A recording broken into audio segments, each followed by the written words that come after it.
It's 12:05. The city above is alive with its usual rhythm, but you're not there.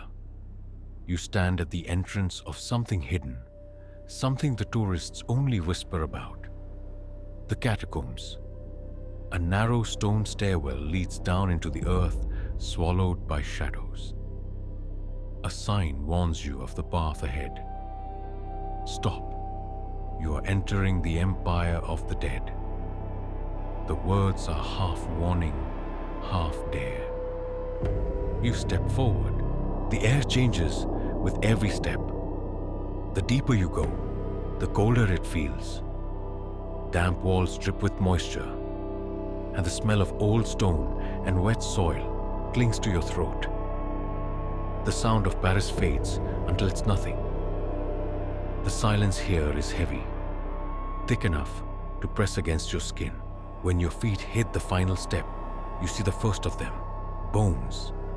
They line the walls in neat rows, skulls stacked like bricks, hollow sockets staring at you from every angle.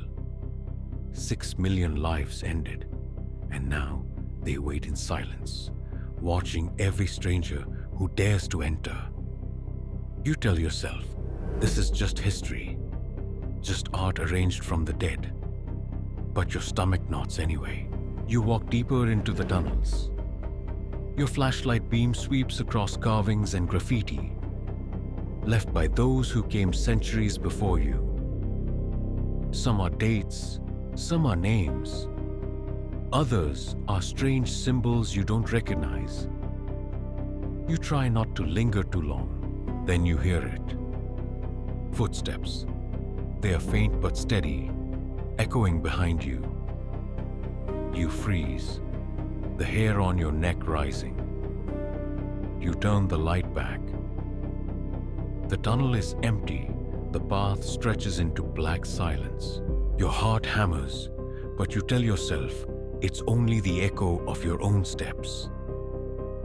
You move again, but the sound follows, always one pace behind, always keeping rhythm.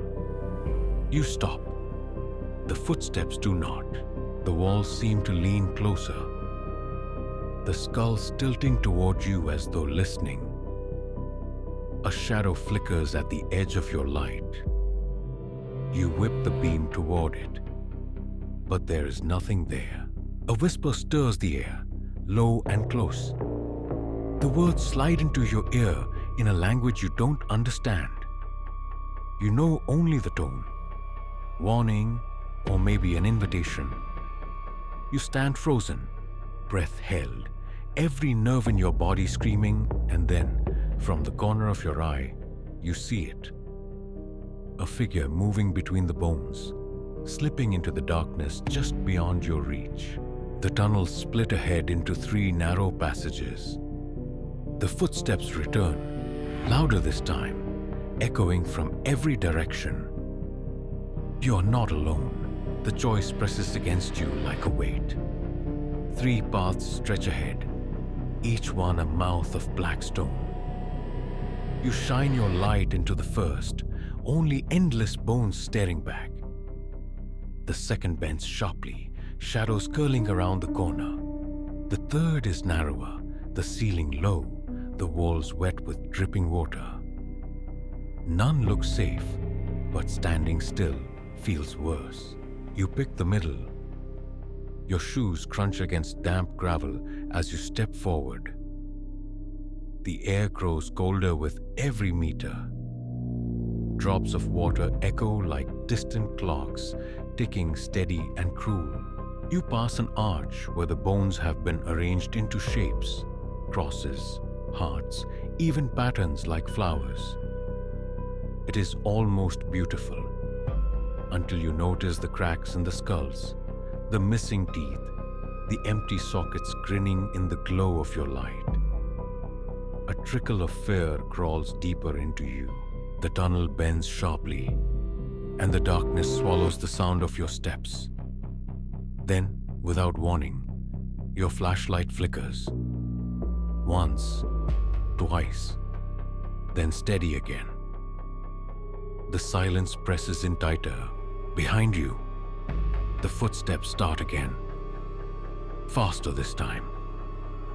You spin, light shaking, but the tunnel is empty. Only the walls, the bones, the endless dark, and then a voice. Clear, close, whispering your name. Your chest tightens. You did not imagine it. You heard it. You run. The tunnel narrows, the ceiling lowering until you have to crouch.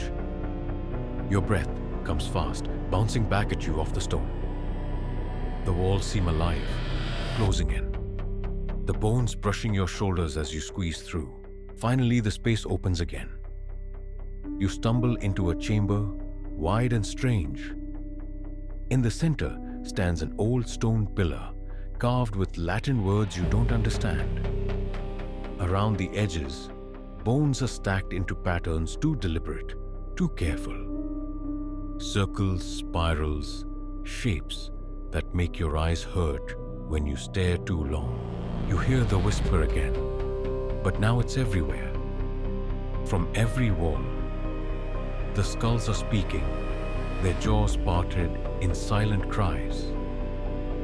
Your light flickers once more and dies.